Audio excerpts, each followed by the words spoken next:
There are three things you can do to help us out. 1, you can make sure you subscribe to this channel. 2 is you can leave a comment here or on Apple Podcasts. And 3, if you really want to help, you can follow this link to see how you could be a supporter on Patreon.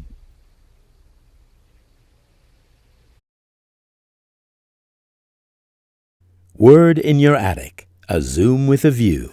Welcome to another Word in Your Attic, and to an old pal of ours from Podcast Past, who's a writer, a broadcaster, a magazine editor, and I think has written a staggering 30 rock biographies. I think that I first met him 44 years ago on a press trip to see Bram Tchaikovsky's Battle Apollo. I may be wrong, I don't know. This is the great Mick Wall. Mick, you think it was Rory Gallagher, don't you? Well, I definitely recall a coach trip in those days for younger readers, listeners, viewers, whatever. Record companies were very fond of doing these trips to concerts, mainly for groups that they just couldn't get in the papers otherwise. That's right. You know? So you filled people with enough beer on the way up. Beer, anything went. I remember going on one for Motorhead in their very early days when they wouldn't have got into the NME or something. And not that I wrote for the NME, I was from Sounds. And but they laid on a coach from London to Friars in Aylesbury. Oh, yes. And they had, on the coach, they had blow-up sex dolls. they had, your cordial hosts were Motorcycle Irene and her friend, I can't remember her name, but Crazy Lily or something, And they'd be like, drink. You go, just a large one. You go, yeah. You'll have a joint. Well, not at the blowback. Dressed like Elvira. So by the time you got to the gig, I mean, that would be one of the great reviews. What were they like? They were great. They were great before we even got there. So, and you get straight on the bus, kind of, hard gigging quartet, won over hostile PA system to enliven rowdy crowd. That's right. Yeah. The bassist was always a sturdy anchorman, and the drummer was always no slouch behind the trap. Frenetic guitar. Wizard firing axe licks. That's right. Oh yes, rock clichés. Yes, spanking. That's right. Oh, they invaded these shores 3 weeks ago, and now here they are. Yeah. Now they bestride the world like a behemoth. Yes, they're back in Blighty after their adventures in the New World. Yeah. Sophomore effort. Yes, sophomore effort. Sophomore effort has more of a widescreen sound. That's one of the ones that people still use. Widescreen sound still pops up regularly. When you don't know what to say. Oh dear. How funny. Yeah. God. Yeah. So, Mick, we normally, with these conversations, we normally get people to tell us about show and tell their old records. Yes. And we've had lots of people have got loads. Some people have got very few.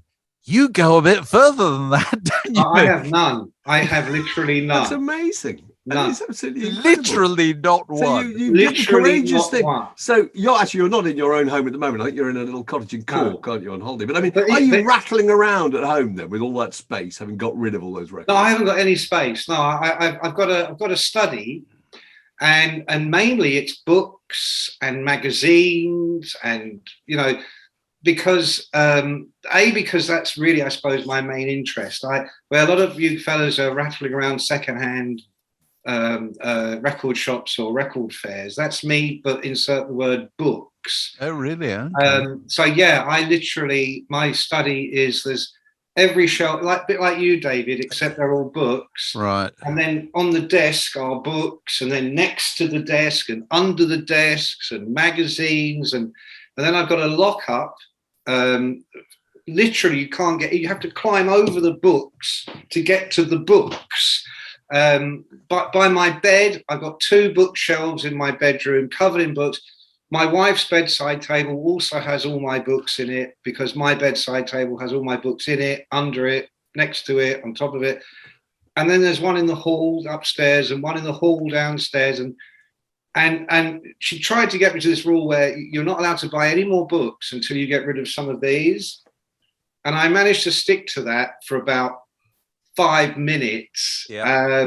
But in terms of the music, you see, because I write about it, that's my main thing, particularly with books.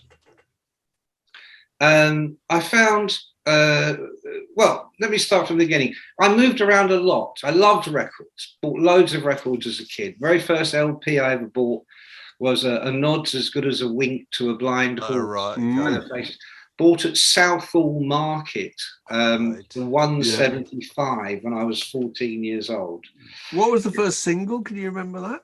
Yes, I can. Well, I went into the shop to buy the Jean Genie. Again, I was 14, and they'd sold out. So, and I was so aware this was my first single with my own money, you know. So I bought Solid Gold Easy Action by T-Rex instead, and then went to another record shop down the road and bought the Jean Genie. But I always lied and said I bought the Jean Genie because that sounds better. Because it was either Bowie or Bolan, and I was very much Bowie, even though I did also really like Mark Bolan. So there's a great thread on these podcasts for people confessing that actually it was the Wombles or it was the Rubettes or whatever was their first record. There people tend to be honest about it, but that's very good. The first record my mum and dad ever bought me, I remember, apart from Pinky and Perky, the first proper music record was She Loves You by the Beatles. Oh, right. And I bet, like a lot of people, you know, if ever you hear Desert Island Discs, you think, well, what would I choose, you know? And I don't know, because it would change all the time, but definitely record number one would be She Loves You. And that's because I think that was, I honestly do think that I was 4 or 5. I think that was the first time I'd ever heard anybody with an English accent say, yeah. Right. Yeah. She loves you, yeah, yeah, yeah. I mean, it was just magical to me at that age. And it was such an exciting record. She loves you, yeah, yeah, yeah. It was just mind-blowing. And it was quite shocking at the time, wasn't it? It was shocking. Yeah. It was shocking. And you know, they had the pictures taken at school. My very first picture at school, because I was short, I was sat at the front. Regular-sized kids would be standing, and the short asses would be sat at the front. And I'm wearing a Beatles suit, which my mum has chopped the legs off of to turn them into shorts. What you mean with a round? You mean with a round collar, a rounded collar, a Nero collar? Yeah, it was like a grey thing with black rounded piping. Yes. Yeah. I also had a black. Yeah, she did shorts for you as well. She chopped the leg. They wouldn't let you wear trousers at that age at school. So she chopped. That was an enormously cool thing to be wearing. Did people appreciate how hip you were? I don't think so. No, I'm amazed you're allowed to get away with it. Actually, I also had a black plastic Beatles wig, but unfortunately, it was so big it was like a hat that fell over my head. You know, yeah. I ended up using that for mud pies in the garden. But it was very handy. So just like the rest of the world, the Beatles that's where everything started. So what kind of posters on the bedroom wall? Can you remember anything you might have stuck? You have posters. Yeah, it was all. Would you have posters? No. Oh yeah. I mean, for instance, Nod's As Good As a Wink came with a poster. Oh, it did. Yes. It did. So that went up on the wall. But also various magazines would do posters, particularly girls' magazines. So I didn't have any sisters, but at school you'd see them reading Jackie or whatever it was. Yeah, because there were colour magazines with girls, weren't they? Colour magazines, and I would ask them if I could cut out the picture of David Bowie or Rod Stewart. It was Rod Stewart, David Bowie, and footballers, George Benson, people like that. So those were the posters. I was very, very faithful to Bowie and Rod Stewart in the music posters, even though I was buying records by Elton John and Bob Dylan and Sparks and all that sort of early 70s stuff. So I loved my records, but I was never very careful of them. So for instance, I quite liked it when you'd put a single on and you'd put the needle on and you go, you know, wake up, Maggie, I think I got something to you, you know. I really loved it. That brought a sort of character to it for me. Yep. And then when I got a stereo, because that would have been a mono with a lid, you know, more tone. Then I started paying more attention to styluses. But But not that. What was it? So did you have a music centre? No. My mum and dad had a radiogram. Oh, really? Oh, wow. But I wasn't allowed to touch that. But they had a sort of similar promiscuous attitude to record keeping. So they had a record box, and what they would do, a lot of them were 78s, but as time went on, it was 45s. You know, they'd come in the paper bag. They'd get the record, get the paper bag, throw that in the bin, and then put it in the box. It's true. So the box would be rattling around, scratching it to death. My mum would be going, "No, Irish." I'd go, "You got the Jim Reeves?" I'd be going, "I got it here, Mum." You put it on, bang. Yeah. I think I love you more than. And when you hear those things eventually without the scratches, it just doesn't seem right. You know, Right. don't get used to things with jumps in. You know, I can still get really thrown by records that don't jump at certain points. You know, I just loved that character, and I had a friend called Frank. He was even more fanatical than me about buying records, and he seemed to his room had a certain acoustic. I don't know what it was, but his records had a fantastic crackle, and his little mono player with a lid just had a better sound than mine. yeah. It just felt more, I don't know, there was just something I could never reproduce in my own bedroom. But then I got a stereo. It would have been the cheapest one you could find from a catalogue, you know, where you pay $7 and $6 a week or something to get it. But I loved it. I didn't realise that when you played the Faces, the guitar would be here and the electric piano would be here.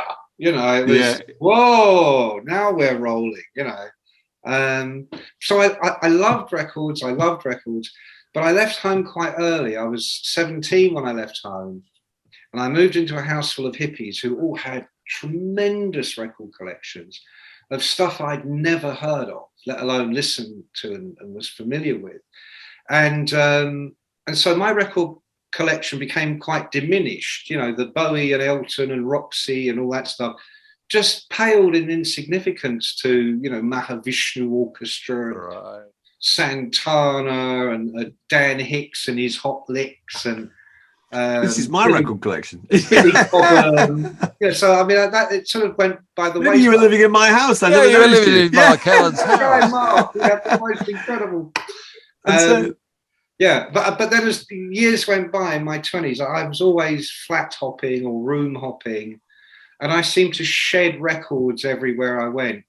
And then various girlfriends came into the picture, and when they left, they tended to take the best records with them. And I just became a sort of a vagabond and gave up a little bit. But I do remember, you know, one of the great sort of insights you would get to a new friend would be to go to their record collection, which in my experience was quite often on the floor next to the record. Yeah. It was. And you'd flick. Absolutely. Yeah. You'd take out the ones that you wanted to hear. Yeah. Is that right? You'd make a little supplementary pile. And you'd immediately think, I want to be friends with this person. This Carry on, Or the opposite sometimes. You see something that you're a bit appalled by, and you go, "Ooh, I did. Oh, okay. Ooh, okay. I thought I liked you. I thought we knew each other." I tell you how I did that once with name dropping. When I was 25, I got sent to interview Kate Bush, and it wasn't at the family home, which I don't know where that was, Kent or something. Yeah, Kent. Yeah, but it was in a house. I want to say house that she had in South London somewhere. And like a pied de terre, I don't know. I heard it was like where she goes to do dance or something, but it was her gaff. And this is how different the days were then. She answered the door. Hello, I'm Kate. You know. Yeah. In I go. I'm Kate, just in case you got Just the wrong in case you house. don't know. That's right. Oh, You're good. Mick. Yeah. What do you do? And what do you do? So she takes me into her room, her sort of hang room, where she's got all her record player and records. She goes to make tea. So while she's gone, I'm on my knees, literally going flick. And it was his Brian Ferry, These Foolish Things, and Bowie, Young Americans, or whatever it was. A few things I wasn't familiar with, but mainly it was like looking at, because we're the same age. Yeah. Just like any other person's record collection. But you kind of gained a lot of insight from that. Yeah, fantastic raw material for the piece. Wow, that's brilliant. But as the years went by, the records became, once they were lost, and then I think what really spoiled it was when I was starting to get a lot of free records. To begin with, mainly records you would never buy in a million years.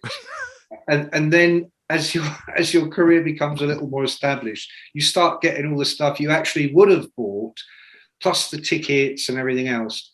And I think at that point, I lost that sort of magical feeling for records because they were just too easy to come by. They lost a certain value. They're devalued when they start turning up free. It's true, actually. Absolutely. Or you get 4 or 5 in one go. And you're like, I would still buy them. And if I bought them, that was always felt different. Because by the time I was in my mid to late 20s, I was writing for Kerrang. So any heavy metal album or related I could get. But I remember going on the same day and buying Graham Parsons, Grievous Angel, Steve Earle, Guitar Town, and something else.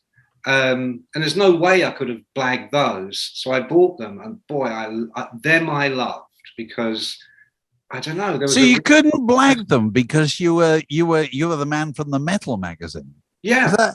Really? I wouldn't have stopped me, I'll tell you. No, not at all. Well, did they think that you didn't really like them and were just going to flog them then? Was that what it was? Straight to cheapo? I don't know. Do you know what? Maybe I didn't try as hard as I should. I don't think you tried, Mick. No. Yeah. Well, obviously some were better at it than others, Dave. Yeah, well, there you go. But honestly, in fairness, you guys would have, whatever you asked for would have made sense to a record company because you were covering everything. I suppose so. Yeah. I worked at Sounds, that was the case, except what I was working on was bands no one had ever heard of playing at some pub in, North London or something. So was that your niche at Sounds? Were you the man that they sent out to the Fishmonger's Arms on a wet Tuesday night? Pegasus in Stoke Newington. Yes. That's where I spent my entire life. Because it was impossible to get to and nobody ever wanted to go there, watching the Chords or somebody, Well, that's why I always thought that's why they picked me, because no one else would have gone or wanted to go. Yeah. Stoke Newington. There was another appalling Bethnal Green. I remember going, and I lived in Ealing, so it was a hell of a journey. I was living at home with my mum and dad when I first started writing for Sounds. Really? I'd moved home, and I'd have to borrow 50p to get the tube. And the first 2 or 3 gigs, you got a +1, and you got a +1. You'll easily find a friend to come with you. See the most dreadful, appalling band, and they will not come with you again. No, absolutely. So you end up you going get on through your friends very quickly. True. very, Actually, you're on your own. You don't want to see the Crabs at the Marquee, and I've got a +1. I know. It's free. I know. So you graduated from Sounds to Kerrang. Yeah, there was an in-between minute where I worked as a press officer at Virgin. Oh, right. Who did you work with at Virgin? What, people or band? Yeah, we've been to people. Well, both. Well, Keith Morton was there. I remember. Oh, the great Keith Morton. Yeah, you worked with Human League. I was only thinking about Keith Morton this very morning when I was writing a piece for the Daily Mirror about smash hits. Oh. And I was sort of recounting the time that the Human League just turned up in the office to argue about some pictures. And their PR was Keith Morton. Keith was a lovely guy, really good. That's when I was there. The day I remember you at Virgin. You did. I think you did Gillan, didn't you? And you did Simple Minds. Am I right? Simple Minds, Japan, Human League. Yeah. But I also did Gillan and various bands that never made it. So what was it like being on the other side of the fence and suddenly you're having to cook up journalistic bait? Or did you get involved in those things where you're strategically trying to change the perception of a group, and trying to take them from a rock monster into a kind of, woke, we didn't have it. There was no woke in those days. No, that's true. You know what I mean? To be honest, at Virgin, it was more of a doddle because Virgin were very cool. It was like Ireland. When we used to get the chart thing every week, it would show where the Virgin records were in the chart. And it would also show you where the Island records were in the chart because they were our perceived nearest rival. Yeah. And for a long time, Ireland completely swept the boards with Virgin. and then sort of post Sex Pistols, when Virgin went from Hatfield in the north and Henry Cow or whatever. Slap happy. There was this, when I was there was a sudden rush of Blue Rondo, Alaturk, and others I can't remember now. You had to rush out and buy a Zoot suit. Peter Baumann, do you remember him from? Was he in Tangerine? I was in Tangerine Dream, wasn't he? Yes, I think. Yeah, I remember. Yeah. But so there was a cachet, so it wasn't too bad. But before that, I had worked at Heavy Publicity, which the clue is in the name. And we did Hawkwind, Black Sabbath for a little while. We did Journey, REO Speedwagon, Styx, and occasionally we'd do the Tubes and get some kind of traction with the NME. But we did Camel, for God's sake. So who was Heavy Publicity then? Go on, who was? Well, originally it was Richard Ogden. Oh, of course. Yes, Hilda Ogden. He went on to manage Paul McCartney. He did. But Richard told me a great story. I must tell you this quickly. Years after Heavy, when he was managing Paul McCartney, and do you remember there was this moment in the sort of early 90s where Paul put a band together and he wanted to be like rock-tastic. He wanted to get rid of the Mull of Kintyre frog opera or whatever it was and show that he could fucking jam, you know. And I remember for about a week on the tour, Ross Halfin, the rock photographer, was hired to do the pictures. Really, to make it look like a rock and roll animal. Yes, and he said to Ross, every night I do this, on this certain song, I do a jump with the bass. He goes, you got to get me. And Ross said he only jumped about this high. You know, so he said he was getting closer and closer to the stage each night. All that a jump. To try and get the camera here to show a jump. And also the first time, I'll get to the Richard story. The first time Ross he had to be introduced. Linda, this is Ross. He's going to be with us for a week or so. And Linda's shaking his hand. She goes, and how long have you been a vegetarian? Because apparently you had to be vegetarian on the tour. Of course, Ross virtually had cow's blood. Yes, he did. No, absolutely. You know. Desperate Dan, cow pie. She goes, how long have you been a vegetarian? He's still shaking her hand. And he goes, I only eat white meat. And she goes, that's not a vegetarian. And he said behind her, Paul was standing behind her going, we had some mates who worked for Paul and Linda doing a tour program, and they signed the two programs at the end. Linda signed one, it said go veggie, and the other stay veggie, who already had converted. I know. I was vegetarian. But nobody working 13 for years, them. and she made great stuff. Yeah. But the Richard Ogden story, Go on. he said, Paul, they sat down at a meeting and Paul's laying it out. So, Richard, I want a band. You know, it's got a kick-ass. I don't know if he said kick-ass, but, you know, I want a really strong band. You know, I'm going to go out there and rock, you know, and I want great musicians. And they go through the whole thing. And Richard's like, this is fantastic, Paul. I love it. It's a great concept. He said, there's just one thing, you know, if you really want to sell this, that you're serious about getting away from the whole kind of Wings, Mull of Kintyre thing, if you want to sell this as a reinvented McCartney rocks, he said, you've got to get rid of Linda. And Paul said, why? He said, well, listen, Paul, everybody knows she can't sing, she can't play, she doesn't write any of the tunes. She's only there because she's your old lady. And I think if she wasn't there, that would send a very, very clear message. He said, McCartney went, you're right. You tell her.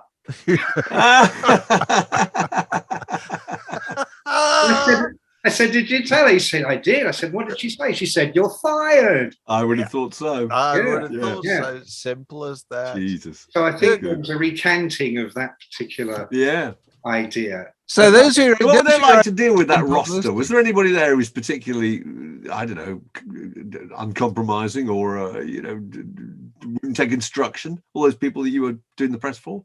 What, the artists? Yeah. Oh, God, yeah. I mean, he did Hawkwind, for Christ's sake. I mean, I went on the Hawkwind tour, and their drummer, Simon King, I remember in the dressing room after the first show, he had this fingernail on his little finger, and it was like a huge hook. It was like a claw, a hook. And he had a bag of powder. And as you came in the room, you would get the hook with his dirty, dirty finger. There you go, mate. There you go. There you go. And you'd be like, oh, not for me. Fuck off. Go on. And, go, oh. And so there was that. Phil Lynott, I mean, a famous story was because cocaine was everywhere. You know, heavy publicity. If you didn't turn up with cocaine at the meeting, it was considered a very poor show. You know, and if you went on the road or you turned up at the gig, load of journalists, whatever, you go in and say, look, we brought so and so. This is what we're doing today. You had to have cocaine. It was all there was to it. And we used to bill the bands back on the invoices. It would say fruit and flowers. Champagne and flowers. That's right, yeah. Champagne and flowers. I remember Lynott saying to me once, he goes, oh, so Mick, you into the old Fleetwood Mac? And of course I went, well, I really like the early Peter Green stuff. Come on now, fuck off now, ha, ha, ha. And he pulls out this thing, and he does this thing with a plectrum. And I could tell it wasn't coke. And I went, what's that? He went, Fleetwood Mac. I went, oh. I said, no, I don't do that. You know. He went, I don't offer this to just anybody. And I went, oh, right then.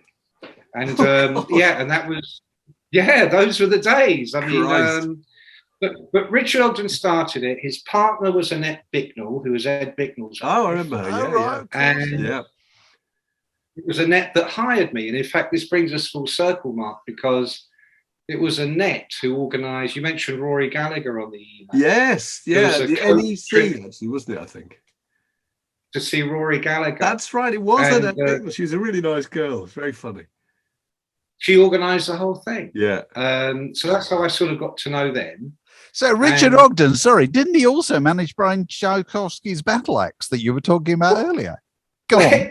He managed the Motors. The Motors. And Brad was the guitarist in the Motors. Yeah, absolutely. So after Nick, Garvey and Andy, the Master, made a fortune off of Airport. Yeah.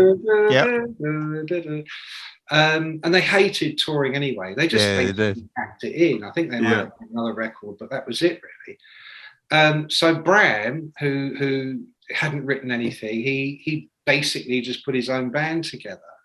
And they were okay. I mean, you know,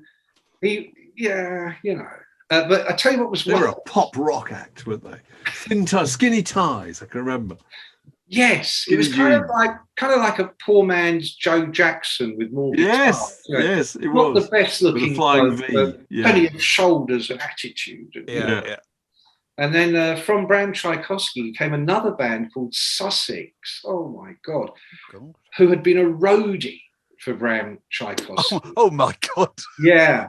Scraping the barrel. Oh yeah. And Tchaikovsky was already Division 2, actually, wasn't it? Yeah, I know. We were in the Conference League at that point. Yeah. But yeah, I'll tell you how we managed to get some good reviews for Bram in the end was they Ogden got him a tour opening for Iggy Pop. And of course, everybody wanted to see Iggy Pop. Yeah. And so that would be the headline news. You bring someone up and go, David, fancy seeing Iggy Pop in Paris next Tuesday? Just get there early. Go there an hour early, and you've got to say something nice about Bram Tchaikovsky. If just a little review of the support band. Absolutely. Yeah. That's what you do. We've all done it. We've all done it. So how did you get into writing books? Well, the very first one, very accidentally, was the authorised biography of Ozzy Osbourne, Diary of a Madman. And I managed to write that in 3 weeks, second half first half second, because it was one of those terrible, it wasn't omnibus, it was zombus. It was mainly pictures, about 40,000 words. But believe it or not, Alistair Campbell had been the first one hired to do the job. Alistair Campbell, who then went on to Labour and beat Alistair Campbell, because he was like the Daily Mirror pop writer, or the Sun, one of those. And he turned in a manuscript and they rejected it. So God, can you imagine writing 50,000 words and having it rejected? That would be pretty. About Ozzy Osbourne as well. Ozzy Osbourne. Crestfallen. How can you not make that exciting? We're not talking Bob Dylan here. Yeah, you're not really. Yeah. We want a deep dive Yes. on Lennon. No, it's Ozzy. Come on, So then they went to Brian Harrigan, who was like the metal writer. I remember him. Yeah. Bless his heart, he had a go, and they rejected it. So then they went to Gary Bushell, and Gary Bushell was halfway through when his career, he'd been offered a job on The Sun, I think, and his career, he was on the Mirror, he was going to The Sun, and he just had bigger fish to fry. And so he recommended, they needed someone to write the second half of the book. So he recommended me, and by now they're desperate. So I went, I'll do that. I spent about 2 weeks, many cans of beer, and churned it out on a typewriter. And they got the two halves, and they didn't like his half. So poor Gary got sacked. And rewrite the first half. Yeah, and all they did was give me Gary's stuff, and I just sort of, tarted it up. had another can of beer. Yeah, so that's how that started. But of course, I'd always wanted to be a writer, and of course read millions of books. So it very much appealed to me. And then, so I was always pushing after that. Any band I had any kind of relationship with, I'd always at some point say, have you ever considered an official biography, And it just wasn't much of a thing back then. So I did one on Marillion, and then I did an unofficial one on Guns N' Roses. You did Guns N' Roses, you did Metallica, I think, an AC/DC, I can remember. All those were latter ones. These were ones in the sort of early 90s. Again, lots of pictures, 60, 70,000 words. Basically, I used to say we should have called each one of those books should have been titled Bloody Good Blokes, because bloody, and then they had a well-deserved rest. They did their 8-month tour, had a well-deserved rest, spent 3 months writing the next record, recorded it in the Bahamas. Yeah. One of those. I didn't get serious about it really until this century, the early 2000s, when it occurred to me that I might be able to do something better than that. Right. But it took a long time. So what was your kind of crossover where you felt you were moving away from just bloody good blokes and so forth? I suppose well, it was gradual, but the one that really capped it was my Led Zeppelin book. Right. That I'd ghosted Don Arden's memoirs. Did that involve talking to Don Arden? I spent ages with him. Oh, that would be interesting. He John Arden, viewers, who, as you all know, was found sort of strapping people to chairs in the attic, wasn't he? All sorts of peculiar activities. Oh, he told me some fantastic stories. I mean, the thing is, that's really what I live for, is stories. My father was a musician, an Irish, Scottish folk musician, and he would invite his band back to the house after a gig, and at 2 a.m, I'd be dragged out of bed as a very small child, and they would play music till God knows, and then the music would die out and the stories would begin. And I wouldn't know half of what they were talking about, but the laughter and the hilarity really turned me on, and really I really loved that. And of course, rock and metal musicians and that world, not just the musicians, but the managers, the Don Ardens, people like that, they just tell the most tremendous stories. And it's about as opposite to woke as can be. So did you get stories about, him holding the small faces out the window of the Carnaby Street office and all that kind of stuff? Yes. Was it true? I'll tell you one now, which is less of the Robert Stigwood one's quite well known. But what was interesting about that was he said, I used to get into character, because his hero was James Cagney. And Don had been a song and dance man. He'd been one of the original black and white minstrels. He'd toured with Tommy Cooper. He was a showman through and through. And he said, I'd get into character, and then I'd go in there and fucking turn desks over and all this sort of business. So with Stigwood, he had his entourage of hard men. But, you know, a lot of these hard men would play extras in movies and stuff. And they were doing some movie out at Elstree. I want to say Cleopatra, but I think that was probably before this. But something like that. And he rounded them all up, gave them cash and said, this is what we're going to do. You've got to put on a show. So they burst into Stigwood's office, which was in Cavendish Square, I think. He was only on like the 3rd floor. So it wasn't like a high rise. Yeah. He said, we go in, we rip all the phones out of the walls, we turn a few desks over, we let the secretaries run out screaming, and then we go into his room, and while he's still talking, we just grab him. And he said what they did was they had one guy holding him like they're giving him the bumps. Yeah. Except they take him to the balcony, and they're like this. One, two. I said, and what was Stigwood doing? He said, he was crying and babbling, and then he shit his pants. It was disgusting. Like, how poor form is that? You know. He said, and in the end, we left him on the ground. I said, did you dangle him over? He said, no. He goes, we showed him the ground, but we didn't dangle him. You know, there's the ground. You know. But the one that got me was Clifford Maxwell, who managed the Move. And as I'm sure you know, Don Arden went on to manage ELO and so that Roy Wood, Jeff Lynne axis did come to Don, and it was in that sort of transition. And Clifford Maxwell had an office in Waterloo. So apparently there was this sort of Waterloo, I want to say mafia, but, you know, gang, Waterloo gang. And Clifford was involved in that or associated with that. And anyway, Clifford had made threats because Don had been trying to steal the Move, you know. So this is what Don told me. He said he got his driver to take him to Clifford Maxwell's office in Waterloo. He went in, again, pulled the phones out, let people flee if they want to, then straight into Clifford's office. And he said, Maxwell was sitting behind his desk with his feet up, smoking a big cigar.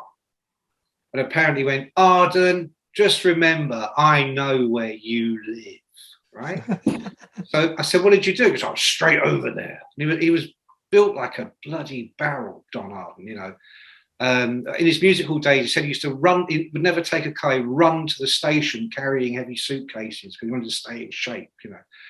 He said, I went over there, he goes, I grabbed him round the neck, I pulled the cigar out of his mouth and I drilled it into his forehead until there was no cigar left.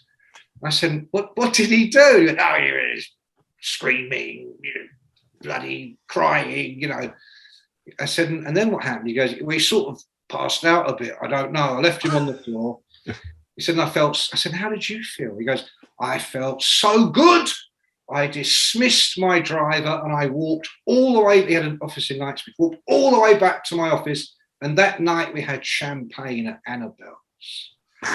And so, I mean, I live for stories like that, you know, I live for stories like that. But he was in the early days of Alzheimer's, and he had the place in LA. We had an apartment in Park Lane, and we would sometimes go to the pub round the corner for lunch. And he spoke like this, you know, slightly more of a northern accent, but you know, like this. And we'd be in the pub at lunchtime. It'd be packed with posh types, and we'd sit at a table, and quite quickly space would appear around us because he'd be saying, you know, because he used to hate Walter Yetnikoff, and he would tell this story again and again. I said, out of nowhere, you'd be like, oh, did you see the football the other night? Yes, as I told Yetnikoff, I will reach into your chest and rip out your heart and squeeze it in front of you. And we'd be in this pub in Park Lane, we go,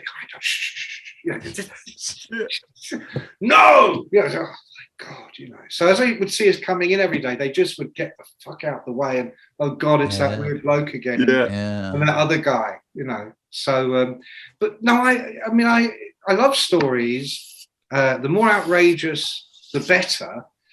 There was one moment with Don where he gave me the cold eye, and it was very, very chilly.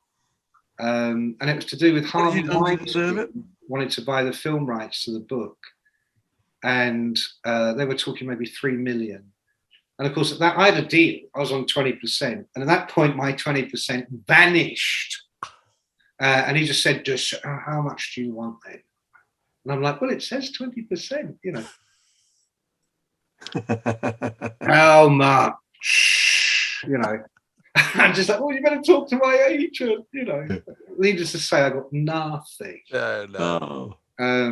So I do feel for all the people he had tanglements with. But honestly, fellas, it's the same. You know, you read the stories, you think Don was the only one, but he really wasn't. I mean, I think he was just the most outrageous or flamboyant, if you like. You know. So what have you been working on most recently? What have you published? You published your Hendrix book, didn't you? In 2019, my Which is very interesting because the Hendrix book, which is a sort of novelization of the story, isn't it? And it's your kind of understanding of what happened to Hendrix. And unless I'm entirely mistaken, on the first page, we read about Hendrix's murder. Yes, literally the first page. The guys are walking through the door to kill him. Why are you so convinced this happened? I'm not 100% convinced. I'm about 75% convinced. I'm 100% convinced he didn't die of sleeping tablets, that's for sure. This is a man who would take 5 tabs of acid in one go, a gram of smack, do a ton of cocaine, speed, anything. Sleeping tablets, I don't think would have cut it. But who would have wanted him dead then? Oh, well, first of all, to kind of give you the proper context, the whole idea of the book and what I wanted to signal with that very provocative beginning was somewhat of my contempt for existing Hendrix biographies.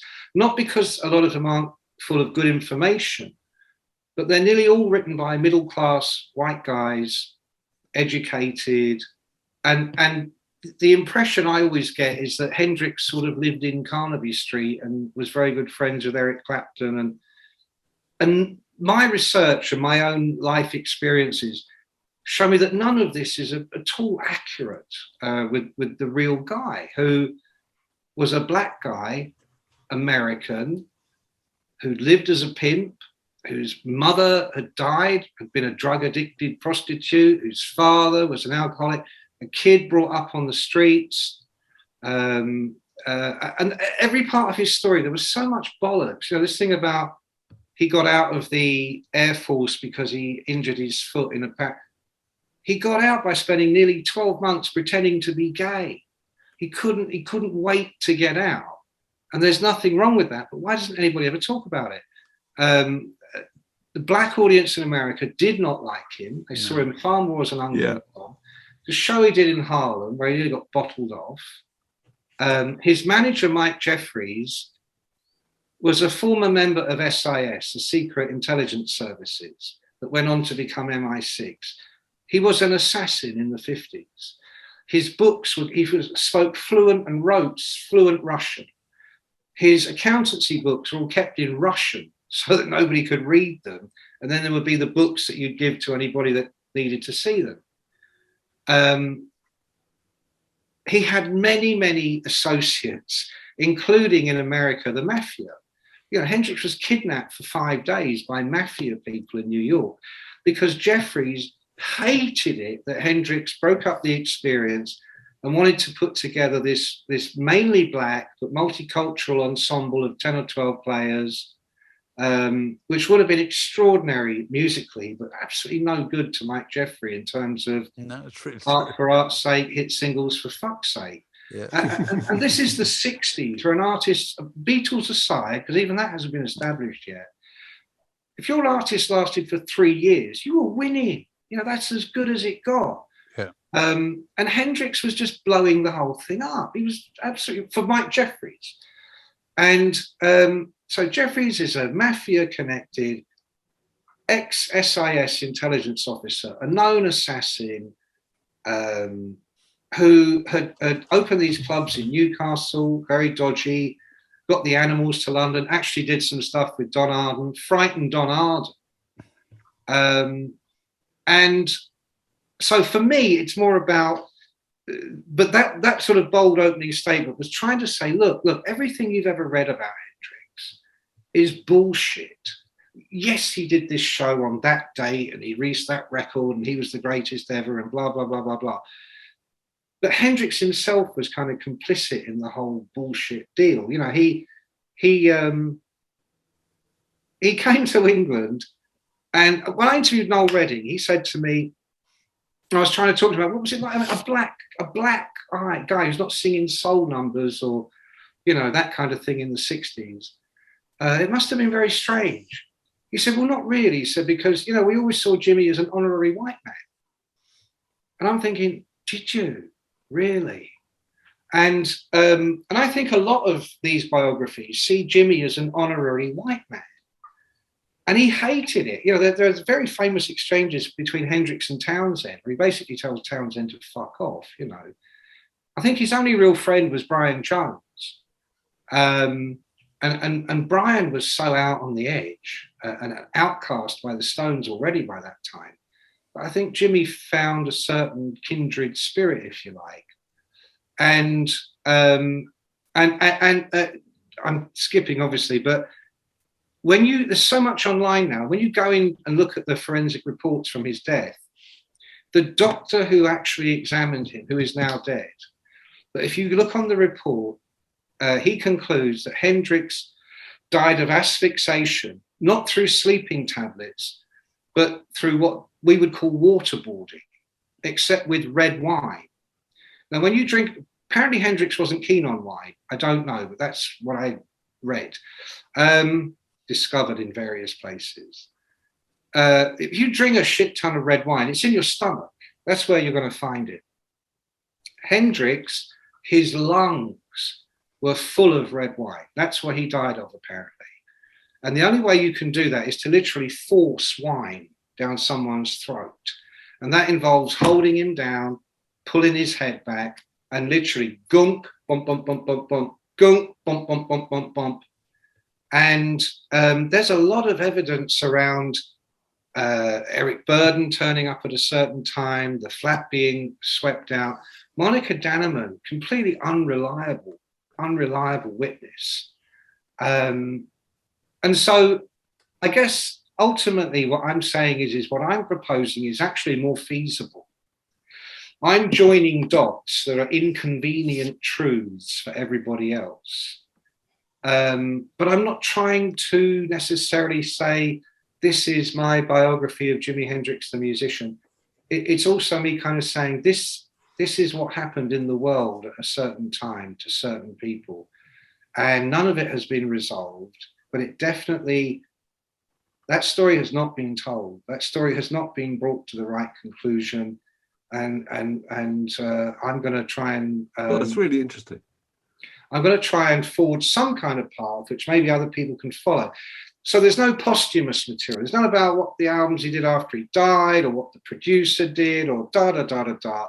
It begins with his death and it ends with him driving in from Heathrow after that dreadful last European tour he did after the Isle of Wight, when he was in such a terrible state. He was basically a dead man walking. And he's off to meet this not Monica, but this other girl he'd met, who he gets rid of just as Monica turns up on the scene. And then just as Monica turns up on the scene, I wrote the book 3 years ago, so I can't remember all the names, but the girl he wrote Dolly Dagger about, she turns up in London. Eric Burden's wife turns up in London, who's a friend of hers. They're all into smack. They're all out of their heads. They're all going nuts. And so I wanted to kind of put Jimmy back. You know, the publishers didn't have any problem with my narrative. They hated what they called the racial epithets. And I'm saying to them, this isn't me talking. This is me giving you what characters said and thought. And if you go to the 50s and the 60s, if you don't think people use names like that, you're not on the right planet here. No. You know, did you have any idea the shit that any black man, let alone Hendrix, went through? in those days. And Hendrix signed every contract that was going to pick up a buck or two. He played with Curtis Knight and all kinds of people, the Isley Brothers, all kinds of people to make a buck or two. He was a hustler.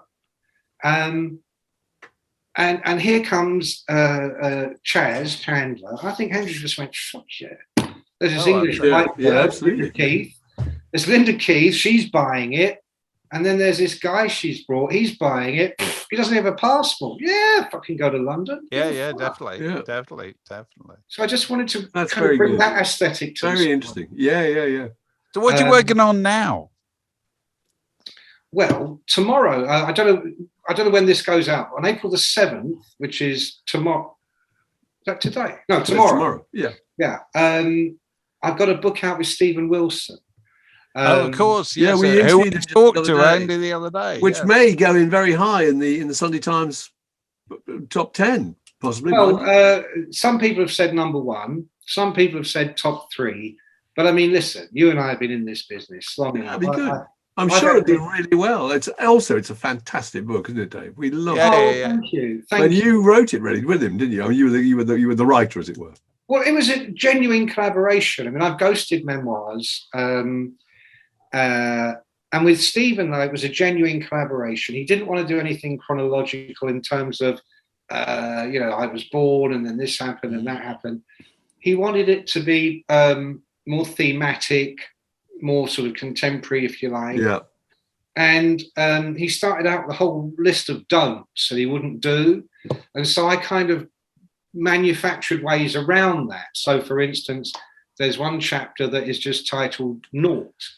And I talk about the day he was born. And I get him to talk about, and the day he was born, Pink Floyd are in the studio making a record, and the Beatles are doing a record, and we build, and he starts talking about the world as it was at that moment. And then another one called 10, then 20, 30, 40, 50, up to 60. And it's just a device to get him to focus on where he was at that time in his life, as opposed to a chronological thing. The book begins with the final ever Porcupine Tree show at the Albert Hall. And then further in the book, there's the very origins of Porcupine Tree, which began as a joke band him and his mate made up in their bedrooms, as we all did back in the day. And then later on, there's a third Porcupine Tree chapter, which deals with when they were signed to a big American label in the early 2000s. They were told they were going to be the next Pink Floyd. So it's not chronological. He's got a short story in there. There's some lists. It's his thoughts on movies, art, music. One of his first records was The Laughing Gnome. Yes, he's very enthusiastic. He talked to us about this. It was really good. His record collection was fantastic. Well, that's all in the book. I mean, that particular chapter literally goes from how he got from The Laughing Gnome to Stockhausen. Yeah. But not as far as you would think, actually. More adjacent than you would think. Well, to be honest, not really. Especially absolutely. There's a lovely moment where Dave asked him what his first record was in his alphabetical collection. Was it by Aardvark? And it was by Aardvark. Aardvark. I was the last one was by The Zebra. ZZ Top. Zebra as well. Top. Literally has Aardvark to ZZ Top. That's brilliant. That's what I call a record collection. But you haven't got any, Mick. So, No. Well, like I say, I lost a lot along the way. And then the whole idea got polluted for me. And then CDs came in. Right. I remember a friend of mine who was really into stereo and knew everything there was to know, had taken me to the only shop in England which sold the amazing stylus and all this. And I bought all this stuff. Just the best, and about a year later, CD came in and wiped the whole thing out. And I was never a vinyl purist. I love when CD first came in. I didn't see any disadvantages. I loved CDs. Yeah. And then, of course, the disadvantages make themselves aware. The quality is terrible. You don't get that lovely warmth of vinyl. And also bands start making 16-track albums. The hinges break. That's eight tracks of which are shit, and the hinges, and the artwork's gone. You haven't got But about 10 years or so ago, I got my wife, I asked her to get me a record player for Christmas, not a stereo, an old-fashioned thing, but it was so postmodern. It had like bowed antique legs, and there was a lid, but you could also play the radio on it, and you could play CDs, and you could play cassettes. All right. So that was the modern version of an old-fashioned record player. Now, of course, you really can get the lid thing. But I went out and immediately bought about 20 vinyl records, nearly all secondhand, all kinds of crazy stuff, and had a tremendous time for about 2 days. And then got really frustrated with the fact I'd be putting music on as I'm working, and suddenly I've got to go and turn it over. Oh, You don't like Yeah, I'm no. back. it's exercise, me. It's finished. You really are new school. Well, suddenly I'm We going, are- I really need to, writing about Led Zeppelin, I really need to hear that track on whatever album. Yeah. Am I going to Oh, go? I've got to turn it over. No, YouTube, Spotify, whatever it is. We should ask you. For me, I'm a Spotify guy. I really am. I really am. We should ask you, because we tend to end with asking people what the greatest record ever made was. Yes. So what's your nomination for the greatest single or album ever made? Well, it's very hard to nominate one. If we're talking in the spectrum of post-Beatles music, for me, The Dark Side of the Moon. I just find it a perfect record, whether it's vinyl or any other form. It has a beginning, a middle, and an end, and it just feels like it really is from the dark side of the moon. I love that record. There isn't a moment on it that doesn't still feel amazing to me. If you want to go big picture, I've often said that when I die, I would like So What by Miles Davis. All right. Okay. Yeah. Because Kind of Blue really, I suppose, is my favourite. I love that track. The 4 solos are incredible, aren't they? Just incredible. Miles Davis, John Coltrane, Cannibal Adderley, and Bill Evans. Bill that Evans. I order? think that was the last record Bill Evans Yeah, it's made incredible. with Miles Davis as well. And the fact that his next record was Sketches of Spain, which was, again, just so different and so pure art. Yeah, That's an artist, isn't it? Yeah. But fellas, if we spent a moment longer, I'm going to start going on about Blood on the Tracks, and I'm going to start talking about Funhouse by the Stooges. But I think Dark Side of the Moon, I will never. I heard that first when I was 14, and it's still to me intoxicating. It really is. Yeah. Very good. Oh well, that was enthralling. Thank you so much, mate. Word in Your Attic, a Zoom with a View.